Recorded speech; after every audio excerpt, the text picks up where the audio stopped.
Having looked at the similarity between arousal and stress, let us now look at a detailed model of stress. Hans Selye is regarded as the father of the modern concept of stress. He first popularized the word. He also devised the General Adaptation Syndrome, GAS, to describe the mechanism by which the individual reacts to an outside, real, perceived or anticipated threat. Hans Selye's General Adaptation Syndrome represents a three-stage reaction to stress. He explained his choice of terminology as follows. I call this syndrome general because it is produced only by agents which have a general effect upon portions of the body, such as work deadlines. I call it adaptive because it stimulates defense, such as the secretion of adrenaline. I call it a syndrome because its individual manifestations are coordinated and are partly dependent upon each other. Selye thought that the General Adaptation Syndrome involved two major systems of the body, the nervous system and the endocrine or hormonal system.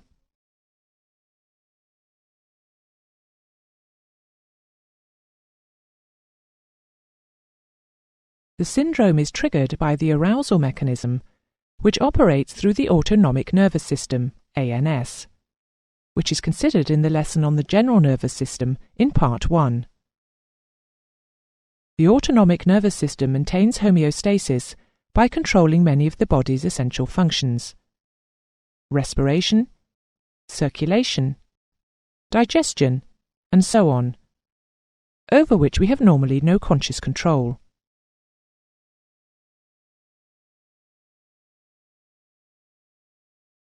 The autonomic nervous system is divided into two branches.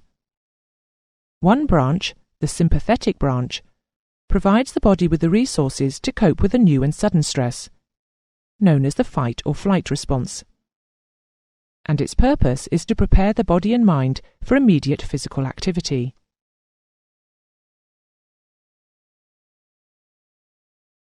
The parasympathetic branch prolongs the body's mobilization, to give it time to find a solution to the stressful situation, and restores the body to normal functioning when the perceived danger has passed.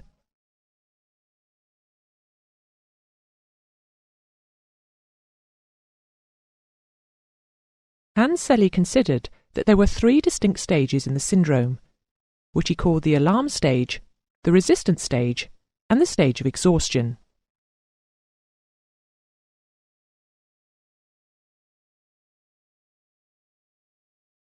In the alarm stage, we have the body's immediate reaction to a stressor. The body's resistance to physical damage drops for a short time. This is so that our bodies can prepare to cope with the stressor by using up available energy and stress hormones. The suprarenal or adrenal glands play an important part in the process, as they secrete the stress hormone adrenaline.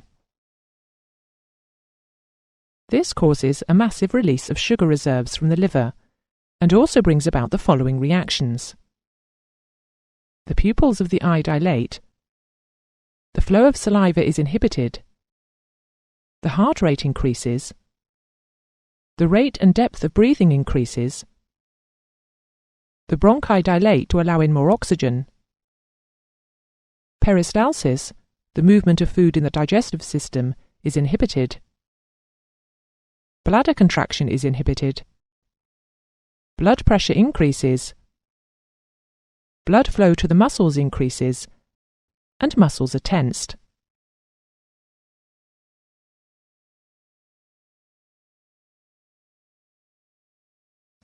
These reactions are all physical, but there are also a few effects on the brain, namely, acceleration of the activities of the brain, improved quality of immediate decisions, a speeding up of the decision-making process, memory improvement, improved alertness, and increased arousal.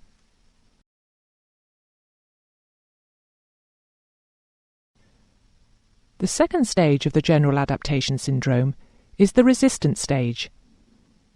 It might also be called the adaptation stage, because the body adapts to the stressor to which it is exposed. It is in this phase that the parasympathetic system takes over and attempts to prolong the mobilization of the body's resources to give it time to find a solution. A different hormone, cortisol, is released, which assists the body to quickly convert subcutaneous fats to sugar in order to maintain the supply of energy to the muscles and the brain. Cortisol also acts on the brain to improve the memory of stress situations. That is why we remember these events so intensely. Changes at many levels take place in order to reduce the effect of the stressor. For example, if the stressor is work overload, the individual may focus on just one task, at the expense of the overall picture. If there is no relief from the stress, perhaps because of the nature of a person's work, the body can continue for days or years in this heightened state, until the stressor is removed, or the body can no longer react. During the resistant stage, a person is likely to suffer fatigue and lethargy, have concentration lapses, and be irritable. When the stressor no longer exists, the parasympathetic nervous system operates to return the body to its normal levels of resistance.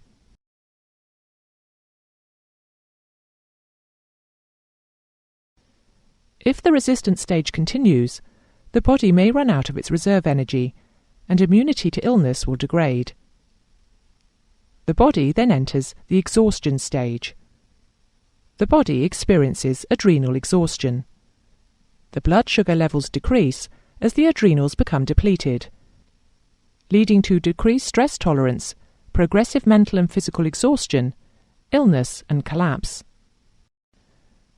The continued production of high levels of cortisol leads to suppression of the immune system through increased production of interleukin-6, an immune system messenger.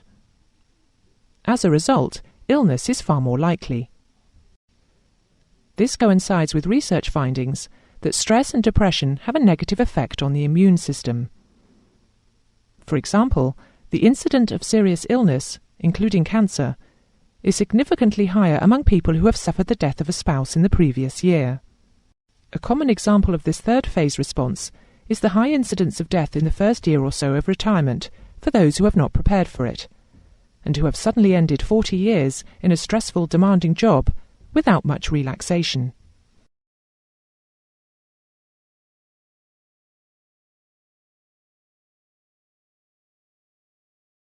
Finally, in the topic of the general adaptation syndrome, we need to mention that the body's reactions to stress are categorized as psychological, where the brain registers fear, alarm, or crisis; psychosomatic, during which the brain triggers the release of hormones, adrenaline, and sugars into the blood; and somatic, namely the responses of the various organs of the body to the hormonal and chemical releases, such as extreme brain activity.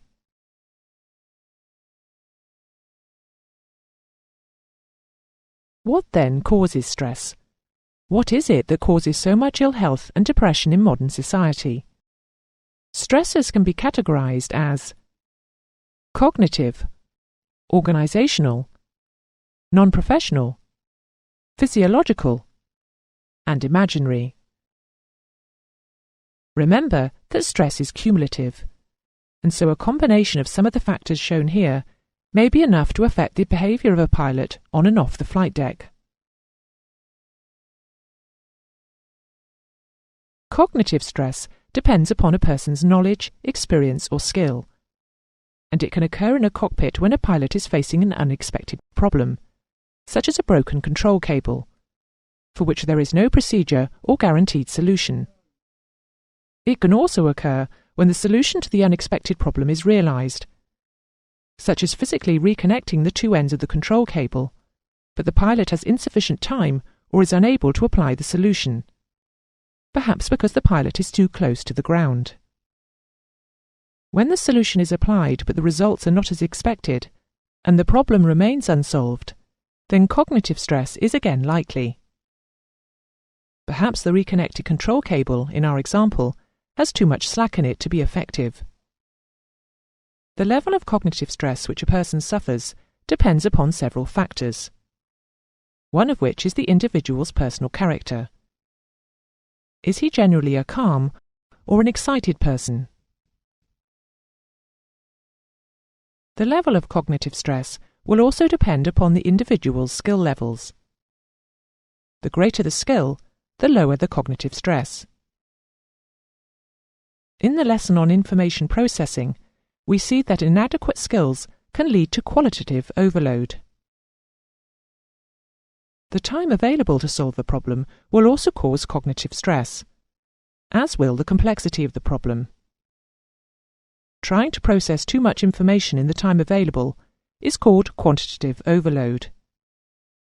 Student examinations would qualify rather well for this definition.